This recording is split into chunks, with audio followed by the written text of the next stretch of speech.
గాక. హల్లెలూయా. అప్పుడు కోరాహు కుమారులు ఏం చేయబడ్డారయ్యా అంటే ఒంటరి వారిగా మిగిలిపోయారు. దేవునికి స్తోత్రం చెప్పండి. ఆమేను. హల్లెలూయా. ఎప్పుడు ఒంటరి వారిగా మిగిలిపోయారు? దేవుని కోపానికి తన తండ్రి అయిన కోరాహు గురైనప్పుడు అప్పుడు తను ఒంటరివాడైపోయారు. ఎవరు? కోరాహు కుమారులు అనండి అందరూ కూడా. కోరాహు కుమారులు ఒంటరి వారు అయిపోయారనండి.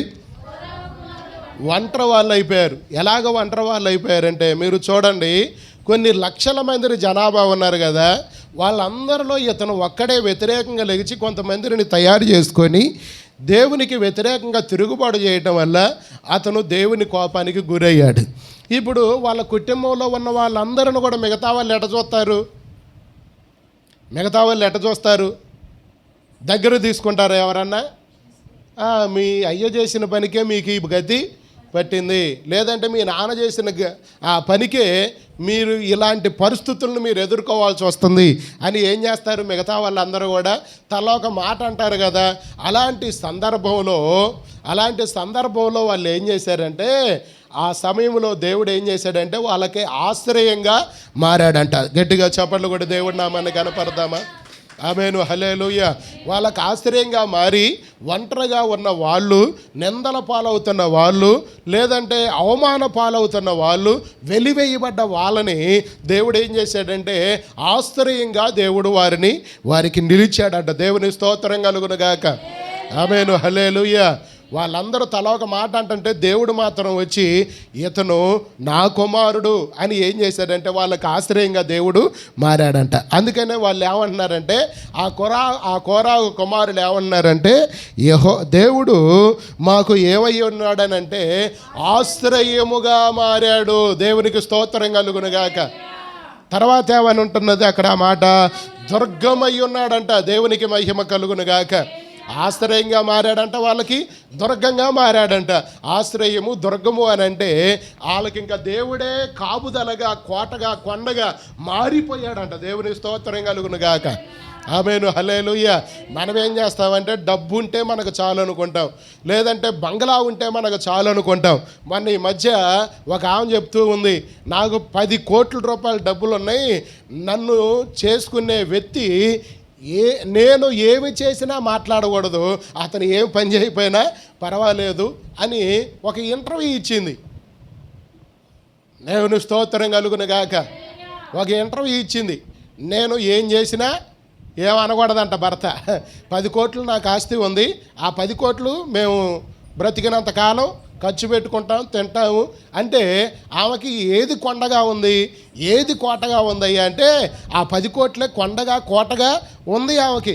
నేనేం పని చేయాల్సినంత అవసరం లేదు, నా భర్త ఏం పని చేయాల్సినంత అవసరం లేదండి. అసలు 10 కోట్లు ఖర్చు కావాలంటే ఎంత టైం పట్టింది? మొన్న కరోనా వచ్చింది, కొన్ని కోట్ల రూపాయలు ఖర్చు పెట్టినా చాలామంది బ్రతకల. బాలసుబ్రహ్మణ్యం గారు ఉన్నారు, కొన్ని కోట్లు ఉన్నాయి ఆయనకి డబ్బులు, కోట్ల రూపాయలు ఖర్చు పెట్టాడు పెద్ద పెద్ద హాస్పిటల్కి వెళ్ళి, కానీ బ్రతికారా? ఒక రోగం చాలదా 10 కోట్లు ఖర్చు అయిపోవటానికి? చాలామంది ఏం చేస్తారంటే డబ్బును బట్టో, నాకు డబ్బు ఉంటే చాలనో, బంగ్లా ఉంటే చాలనో, లేదంటే ఇంకొకటి ఉంటే నాకు చాలు, ఇవి ఉంటే నాకు బలము, ఇవి ఉంటే నన్ను కాపాడతాయి, ఇవి ఉంటే నన్ను ప్రొటెక్షన్ చేస్తాయి అనుకుంటారనే కానీ అవి ఏవి కూడా మనని కాపాడలేవు. దేవుని స్తోత్రం కలుగును గాక. ఆమేను. హల్లెలూయా. నేను ఒకటి చెప్పనా, బంగారాన్ని కొనుక్కున్నావు అనుకో, బంగారానికి నువ్వే కావిలి కాయాలి. దేవుని స్తోత్రం చెప్పండి. బంగారం ఇంట్లో ఉండి గబాలన బీరువాకి తాళ వెయ్యకుండా ఒకవేళ చేనికి పోతే ఉంటదేక కోటం, మామూలుగా ఉండదేక. అన్నం తినబుద్ధి కాదు, ఎవరి మాట వినబుద్ధి కాదు. అంటే బంగారానికి మనమే ఏం చేయాలి? కాపలా గాయాలి. ఒకవేళ డబ్బు సంపాదించుకొని ఆ డబ్బుని పోయి బీరువాలో పెట్టి దానికి తాళం అయిపోయినా ఏం చేయాలి? ఇక మన మనసు అంతా ఎక్కడుంటుంది అంటే అక్కడే ఉంటుంది. దేవుని స్తోత్రం కలుగును గాక. ఎంత ఇల్లు కట్టుకున్నా దానికి తాళం వేయకపోయినా మరి మనసు ఎక్కడ ఉంటుంది అంటే అక్కడే ఉంటుంది. వామ్మో ఎవరన్నా వస్తారేమో, పాడు చేస్తారేమో, దొంగిలిస్తారేమో. నేను చెప్పేది ఏంటంటే మనం సంపాదించుకునే వాటికి మనమే కావిలి కావాల్సి వస్తుంది. అవి ఉంటే చాలు అనుకోవటం చాలా తప్పు. దేవుని స్తోత్రం కలుగును గాక. అవి ఉంటే చాలు అనుకోవడం చాలా తప్పు. మరి ఎవరు ఉండాలి మనకి అంటే, ఇందాక దైవజనుడు జానయ్య గారు చెప్పినట్లుగా దేవుడు కాపుదల మనకి ఉండాలి. దేవునికి స్తోత్రం కలుగును గాక. దేవుని కాపుదల మనకు ఉండాలి. దేవుని కాపుదల మనకు ఉండాలి. దేవుని దయ మనకు ఉండాలి. దేవుని కనికరం, దేవుని కటాక్షం, దేవుని వాత్సల్యత మన మీద, మన కుటుంబాల మీద, మన పిల్లల మీద ఉంటే అప్పుడు మనం కాపాడబడతాం. దేవునికి స్తోత్రం కలుగును గాక. ఆమేను, హల్లెలూయా. దేవుడే కోరాగు కుమారునికి ఎలాగ మారాడంటే ఆశ్రయంగా మారాడంట, దుర్గముగా మారాడంట. ఇప్పుడు మనం కూడా దేవుణ్ణి ఏం చేసుకోవాలి? ఆశ్రయంగా చేసుకోవాలి, దుర్గముగా మనం చేసుకోవాలి. దేవునికి స్తోత్రం కలుగును గాక. దేవుణ్ణి మనం ఆశ్రయంగా చేసుకుంటే, దేవుణ్ణి మనం దుర్గంగా చేసుకుంటే చక్కగా నేను చెప్తున్నాను నెమ్మదిగా ఉండగలుగుతాం. దేవుని స్తోత్రం కలుగును గాక. ఆ తర్వాత మాట చూడండి, ఆపత కాలములో ఆయన నమ్ముకొనదగిన వాడంట. దేవుని స్తోత్రం చెప్పండి. ఒక ఆపత వచ్చింది అనుకోండి, ఆపతలో అంటే నమ్ముకోవటానికి నమ్మదగిన వాడంట ఆయన. దేవుని స్తోత్రం కలుగును గాక. ఆమేను, హల్లెలూయా. నేను ఎవరినన్నా అప్పు అడగాలనుకున్నాను అనుకోండి, నాకు కొంచెం తవితమ్మ గారు తెలుసు, పలానా వాళ్ళని అడుగుదాం అనుకున్నాను. ఆమెను అడిగితే పెద్ద పని కాదు అని అంటది. లేదంటే ఫలానా ఆపదకు ఆమె ఉపయోగపడిద్దా, ఏం ఉపయోగపడిద్దా, అతను ఉపయోగపడతాడా అని మనం అడిగామనుకో, ఉపయోగపడరు అని చెప్తాం. మనం ఎవరిని అడిగితే పని అయింది, ఫలానా వ్యక్తిని అడిగితే పని అయింది అని చెప్తా ఉంటాం. ఏది మనకు నమ్మకమైన వారిని ఉద్దేశించి అలా చెప్తాం. దేవుని స్తోత్రం కలుగును గాక. ఇక్కడ కోరాహు కుమారులు కూడా ఏమని చెప్తున్నారు చెప్పనా? వాళ్ళకి ఆపదలో దేవుడు ఆదుకున్నాడు గనక ఇప్పుడు దేవుడు మనతో మాట్లాడుతున్న మాట కూడా ఏంటంటే, నీకు ఎప్పుడైనా సరే ఆపద వచ్చిందనుకో, అప్పుడు నువ్వు చేయవలసిన ప్రార్థన ఏందో చెప్పనా? ఇదిగో ఈ నమ్మదగిన దేవుడి దగ్గరకు వచ్చి ఒక కేక వేస్తే చాలు, చక్కగా దేవుడు నీకు సహాయం చేస్తాడు. దేవునికి స్తోత్రం కలుగును గాక. ఆమేను, హల్లెలూయా. ఆయన ఆపత కాలంలో నమ్మదగిన వాడంట. దేవుని స్తోత్రం కలుగును గాక. మనం ఏం చేస్తామంటే ఆపత వస్తే మనం ఎవరి వైపో చూస్తూ ఉంటాం. మనం మొట్టమొదటిగా చూడవలసింది ఎవరి వైపు అయ్యా అంటే యేసయ్య వైపు. దేవుని స్తోత్రం కలుగును గాక. మనందరికి ఆపదలు రావా? మనకందరికీ కష్టాలు రావా? ఆ సమయాల్లో మనం ఎవరి వైపు చూడాలి? మనకు సహాయం చేసేవాళ్ళు కొంతమంది ఉన్నా ఆ సమయంలో నువ్వు దేవునికి వెళ్ళి చూడకుండా వాళ్ళకెళ్ళి చూసినా వాళ్ళు కూడా చేతులు ఎత్తేసేస్తారు. దేవుని స్తోత్రం చెప్పండి. కానీ దేవుని వైపు చూస్తే మాత్రం చేతులు ఆయన ఎత్తే దేవుడు కాదు, సహాయం చేసే దేవుడు. దేవుని స్తోత్రం కలుగును గాక. పోయిన వారమో అంతకుముందు వారమో అమ్మగారు సాక్ష్యం చెప్పింది కదా, మా అమ్మకి భయంకరమైన జ్వరం వచ్చింది. ఏమొచ్చింది? భయంకరమైన జ్వరం. ఆ జ్వరంలో ఎలాంటి జ్వరం అంటే మాట కూడా రాని అంత జ్వరం అన్నమాట. దేవుని స్తోత్రం కలుగును గాక. చెప్పండి, మాట కూడా రాని అంత జ్వరం అన్నమాట. ఎన్ని దుప్పట్లు కప్పినా తనకొచ్చిన చలి ఆగట్లేదు. అప్పుడు ఎమ్మటే ప్రభువుని లేపి నేనేం చేశానంటే డాక్టర్ల కోసం పంపిస్తే ఏ డాక్టర్ కూడా అందుబాటులో లేరు. దేవుని స్తోత్రం కలుగును గాక. అప్పుడు నేను, అమ్మగారు, జ్యోతి, మక్కయ్య, షాబా అందరం కలిసి మేము ఏం చేసామంటే మంచం చుట్టూ కూర్చొని ప్రార్థన చేసాం. దేవునికి స్తోత్రం కలుగును గాక. డాక్టర్ గారు వచ్చే లోపల మీరు నమ్మండి, చలి మొత్తం తగ్గిపోయింది. దేవునికి మహిమ కలుగును గాక. దాదాపుగా గంట సమయమే ఈ డాక్టర్ల కోసం తిరగటం సరిపోయింది ప్రభు. దేవుని స్తోత్రం కలుగును గాక. చివరిలో ఎప్పుడో డాక్టర్ గారు చలి ఇది మొత్తం తగ్గిన తర్వాత మా అమ్మ లేచి మంచినీళ్ళు తాగిన తర్వాత అప్పుడు వచ్చింది డాక్టర్ గారు. దేవుని స్తోత్రం కలుగును గాక. అంటే ఆపత కాలంలో ఆయన ఎలాంటి వాడయ్యా అంటే నమ్మదగిన వాడు. దేవునికి స్తోత్రం కలుగును గాక. మనకు మొట్టమొదటిగా ఆపత రాంగలోనే మనం ఎవరి వైపు చూడాలయ్యా అంటే దేవుని వైపు మనము చూడాలి. దేవునికి స్తోత్రం కలుగును గాక. అప్పుడు ఖచ్చితంగా దేవుడు మనకేం చేయడానికి ఆయన ఉంటాడంటే సహాయము చేయడానికి, విడిపించడానికి, విమోచించడానికి ఆయన దగ్గరగా మనకు సమీపముగా ఉండే దేవుడు ఆయన. దేవునికి స్తోత్రం కలుగును గాక. ఆమేన్. గట్టిగా స్తోత్రం చెల్లిద్దామా? హల్లెలూయా. ఆ తర్వాత మాట కూడా మనం చదువుకుందామా? ఆ తర్వాత మాట చదవండి. కావున భూమి మార్పు, అమ్మ మీరు చాలా జాగ్రత్తగా గమనించాలి. భూమి ఒకవేళ మార్పు చెందిద్దేమో కానీ నడి సముద్రములు పర్వతములు మునిగిపోయినను వాటి జలమును ఘోషించుచు నురుగు కట్టినను ఆ, ఆ పొంగునకు పర్వతములు కదిలినను ఆ, మనము భయపడము. ఏం కాకూడదంట, భయపడము. భయపడకూడదంట. దేవునికి స్తోత్రం కలుగును గాక. ఇక్కడ ఆ మాట మీరు చూడండి, భయపడవద్దు అంటలేదు, భయపడము అని అంటున్నాడు. ఏమంటున్నాడు? కోరా కుమారుడు ఏమంటున్నారు అంటే వాళ్ళు ఒక అనుభవంలోకి వెళ్ళి చెబుతున్న మాట అండి. ఆ మాటను మనం నమ్మాలి. దేవునికి స్తోత్రం చెప్పండి. యవానం దగ్గరికి వెళ్ళి ఇది గాల్లో ఎగిరిద్దా అంటే ఎగిరిద్దామా అని మనం వాళ్ళు చెప్తారు. చెప్పిన వెంటనే మనం ఏం చేస్తాం? నమ్మి విమానంలో ఎక్కుతాం. అది గాల్లో ఎగిరిద్దో పేలిద్దో పగిలిద్దో ఏమిడి తెలుసు? దేవునికి స్తోత్రం చెప్పండి. అంటే ఒక మానవుడు తయారు చేసింది దానికున్న క్వాలిటీస్ లేదంటే దానికున్న క్యారెక్టర్ గురించి మనకు చెప్పినప్పుడు మనం ఏం చేస్తామంటే దాన్ని నమ్ముతాం. దేవుని స్తోత్రం కలుగును గాక. ఇప్పుడు కోరాహు కుమారులు కూడా ఏం చేశారంటే అనుభవంతో చెబుతున్న మాట. దేవునికి స్తోత్రం కలుగును గాక. ఆమేను, హల్లెలూయా. భూమి మారిన నడి సంద్రములో పర్వతములు మునిగిన వాటి జలములు ఘోషించును. నురుగు కట్టినను ఆ, ఆ పొంగునకు పర్వతములు కదిలినను పర్వతాలు కదిలినా కానీ భయపడము. మనము భయపడము. దేవునికి స్తోత్రం కలుగును గాక. అంటే మనం ఏం చేయాలంటే మన ముందు వస్తున్న ఏవైనా సరే, ఏ వచ్చినా సరే మనం ఏం చేయకూడదంట, భయపడకుండా ధైర్యంగా ఉండాలి. దేవునికి స్తోత్రం కలుగును గాక. ఎందుకంటే ఆయనే మనకి ఆశ్రయము, ఆయనే మనకి దుర్గము, ఆయనే మన ఆపద కాలములో నమ్మదగిన సహాయకుడు అంట. దేవునికి స్తోత్రం కలుగును గాక. అందుకని మనం ఇక దేనికి కూడా మనం ఏం చేయకూడదంట, భయపడకూడదు. దేవునికి స్తోత్రం కలుగును గాక. చెప్పండి, దేనికి భయపడకూడదంటే యేసయ్యకి కూడా భయపడరా? దేవుని స్తోత్రం చెప్పండి. ఆమేను, హల్లెలూయా.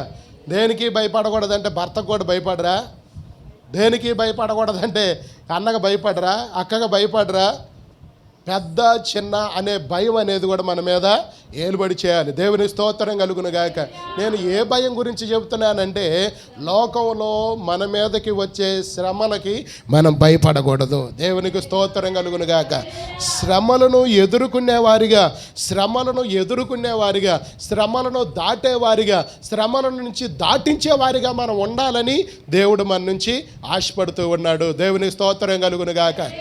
ఆమేను, హల్లెలూయా.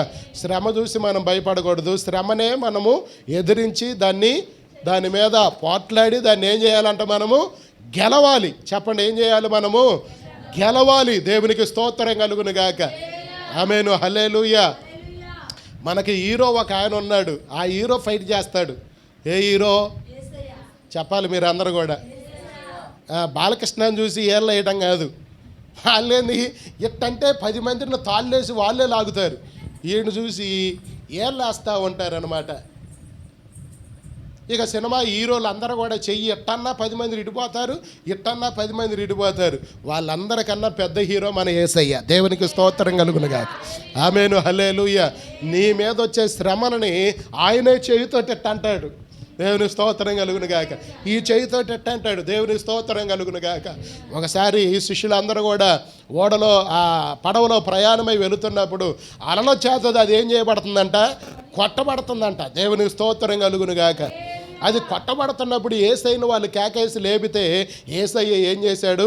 అలలని అణిచివేశాడు. చెప్పండి కూడా దేవుడి నామాన్ని కనపరుద్దామా.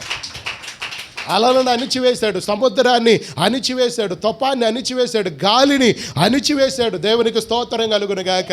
అప్పటి వరకు నెమ్మది లేని శిష్యులందరూ కూడా నెమ్మది, సమాధానం వచ్చేసింది. దేవునికి స్తోత్రం చెప్పండి. ఆమేను, హల్లెలూయా. ఓసారి నేనను మా బాబాయ్ ఏటవతల ప్రయాణమై వెళ్తున్నాం. నిండు ఏరు అనమాట. ఆ దరికి ఈ దరికి తన్ని పట్టిందనమాట. ఆ ఏరు మా బాబాయ్కి చచ్చే అంత భయం అనమాట. అలలదంతంటే వామ్మో అని అంటుండు, జాగ్రత్త పని అయ్యా అని అంటుండు. అసలు ఆయన భయపడేది కాక మిగతా వాళ్ళందరిని కూడా ఏం చేశాడంటే భయపెట్టాడు. దేవుని స్తోత్రం కలుగును గాక. కొంతమంది ఏం చేస్తారంటే అలాగ భయపెట్టే వాళ్ళు ఉంటారు మన దగ్గర, మన ఇంట్లోనే ఉంటారు. దేవుని స్తోత్రం కలుగును గాక. ఆమేను, హల్లెలూయా. ఒకసారి నేను కూడా పడవ దాడుతూ ఉంటుంటే ఒకసారి ఏదో ఏటవతల పడవ దాడుతూ ఉంటే మధ్యలో ఇంజన్ ఆగిపోయింది. అప్పుడు కూడా ఫుల్ ఏరు.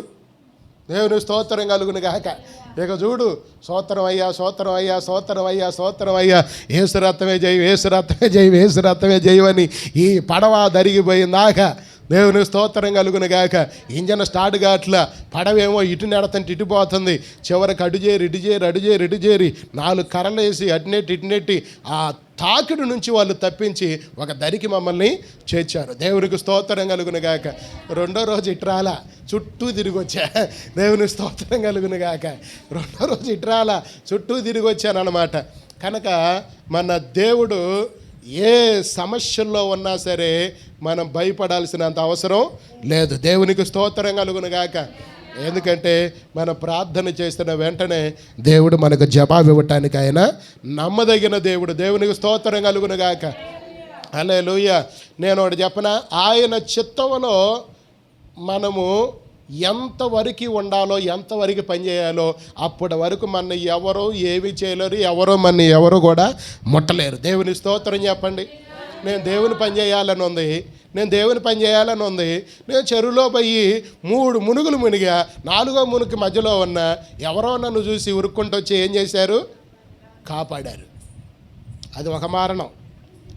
నాకు దాన్ని ఏమంటారు? నీలగ్రంథం ఏదో అంటారు కదా, గండం. దేవుని స్తోత్రం. అబ్బాయి చూడు, నచ్చిలే కొంచెం చెప్తూనే ఉన్నాక నేను. దేవుని స్తోత్రం కలుగును గాక. నీలగండం నాకుంది. ఓసారి కృష్ణానదిలో అంతే, రా అన్నాడు, లోతు లేదు, రా అన్నాడు. మధ్యలో పోతే గుంటున్న చోటకే నేను దిగా. ఇక చూడు, నన్ను కాపాడటానికి వచ్చినోడిని చంపుతున్నా. తర్వాత ఇంకొక ఆయన వచ్చి అప్పుడు ఈత కొట్టుకుంటూ వచ్చి నన్ను కాపాడాడు. దేవుని స్తోత్రం కలుగును గాక. ఇట్లా 2 ప్రమాదాల నుంచి దేవుడు నన్ను కాపాడాడు. దేవుని స్తోత్రం కలుగును గాక. అప్పటి నుండి ఇప్పటి వరకు నేలలో అడుగు పెట్టడానికి కష్టపడిన నేను. దేవుని స్తోత్రం కలుగును గాక. ఒకసారి పేటరాయ్ గారు బాపట్ల సముద్రం దగ్గర తీసుకెళ్ళాడు. నీళ్ళలో దిగుదామంటే నేను అసలు నీళ్ళలోకి దిగలా. దేవుని స్తోత్రం. దూరంగా ఉండి సముద్రాన్ని చూస్తున్నా. దేవుని స్తోత్రం కలుగును గాక. ఎప్పుడైనా అమ్మగారైనా పిల్లలైనా సముద్రం దగ్గర పోదామంటే ఎందుకు సునామీ వద్దానంట. దేవుని స్తోత్రం చెప్పండి. ఆమేను, హల్లెలూయా. అంటే నీళ్ళ భయం నన్ను అట్లాగా ఏలుబడి చేస్తుంది ఇప్పుడు కూడా. ఆమేను, హల్లెలూయా. నేను అంటున్నాను ప్రియమైన దేవుని పిల్లలారా, దేవుడి చిత్తం, దేవుని దయ, దేవుని ప్రణాళిక మన మీద ఎప్పుడు వరకు ఉంటుందో అప్పటి వరకు ఖచ్చితంగా దేవుడు ఎవరో ఏమి కూడా మన్ని ఏమీ చేయలేరు, ఏది కూడా మన్ని ముట్టలేవు. దేవునికి స్తోత్రం కలుగును గాక. గట్టిగా ప్రభువుకు స్తోత్రం చెల్లిద్దామా? ఆమేను, హల్లెలూయా. కనుక మనము దేనికి కూడా భయపడాల్సినంత అవసరం లేదు. తర్వాత అక్కడ మాట ఉంది, చదువమ్మా. ఏ మాట ఉంది అక్కడ? మాట చదువు. ఒక దినం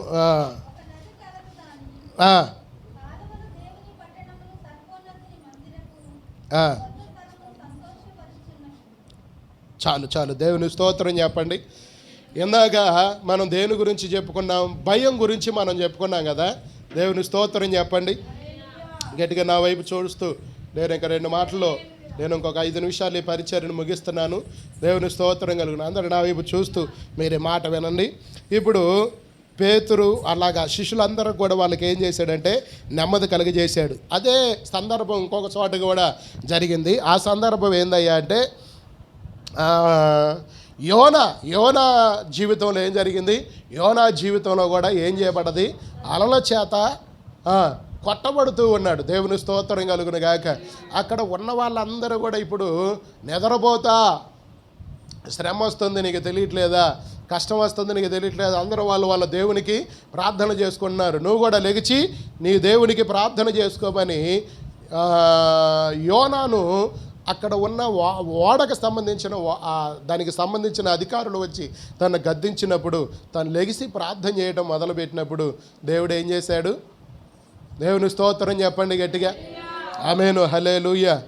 దేవుడు ఏం చేయడం మొదలుపెట్టాడంటే తన కార్యాన్ని ప్రారంభించడం మొదలుపెట్టాడు. దేవుని స్తోత్రం కలుగును గాక. ఈ ఉగ్రతకి, ఈ తెగులకి, ఈ ఓడ అలల చేత కొట్టబడ్డానికి కారణం నేనే, నన్ను ఎత్తి సముద్రంలో పడేయండి అనని ఏం చెప్పాడంటే వాళ్ళకి చెప్పాడు. వాళ్ళని ఎత్తి యోనాని ఎత్తి సముద్రంలో పడేసినప్పుడు ఏమొచ్చి మింగింది? తన్ని తిమింగలం వచ్చి తన్ని మింగింది. దేవునికి స్తోత్రం కలుగును గాక. ఆమేను, హల్లెలూయా. ఆపదలో ఖచ్చితంగా దేవుడు మనకు సహాయం చేసే దేవుడు ఆయన.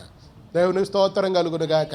కనుక ప్రియమైన దేవుని పిల్లలారా, మనకెప్పుడు ఆపద వచ్చినా, మనకి ఎప్పుడు కష్టం వచ్చినా, మనకి ఎప్పుడు శ్రమలు వచ్చినా, ఎప్పుడు మనకి దుఃఖం కలిగినా, ఎప్పుడు ఎలాంటి సందర్భాలు మనకు ఎదురైనా ఆయన మాత్రం మనకు ఆశ్రయంగా ఉన్నాడన్న సంగతి మాత్రం మనం మర్చిపోకూడదు. ఆయన మాత్రం మనకి దుర్గంగా ఉన్నాడన్న సంగతి మాత్రం ఎప్పుడు కూడా మనము మర్చిపోకూడదు. దేవునికి స్తోత్రం కలుగును గాక.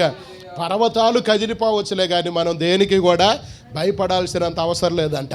అంటే అలాంటి సందర్భాలు మనకు కనపడినా కానీ మనం భయపడాల్సినంత అవసరం ఏమీ కూడా లేదంట. దేవునికి స్తోత్రం కలుగును గాక. దేవుడు కాపాడాలి అనుకుంటే ఎట్లయినా మన కాపాడగలిగిన దేవుడు ఆయన. దేవునికి స్తోత్రం కలుగును గాక. అయితే ఒకటి మాత్రం దేవుడు చూస్తాడు, నీలో విశ్వాసాన్ని చూస్తాడు, నీలో నమ్మకాన్ని చూస్తాడు.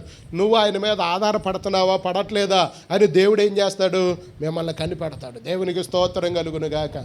అదొక్కడి చెయ్యండి, ఖచ్చితంగా దేవుడు అన్ని విషయాల్లో దేవుడు గొప్ప విజయం మీకు ఇచ్చునుగాక. దేవునికి స్తోత్రం కలుగును గాక. దేవుడి మాటలు మనందరి హృదయాల్లో దేవుడు దీవించి ఆశీర్వదించునుగాక. ఆమేన్.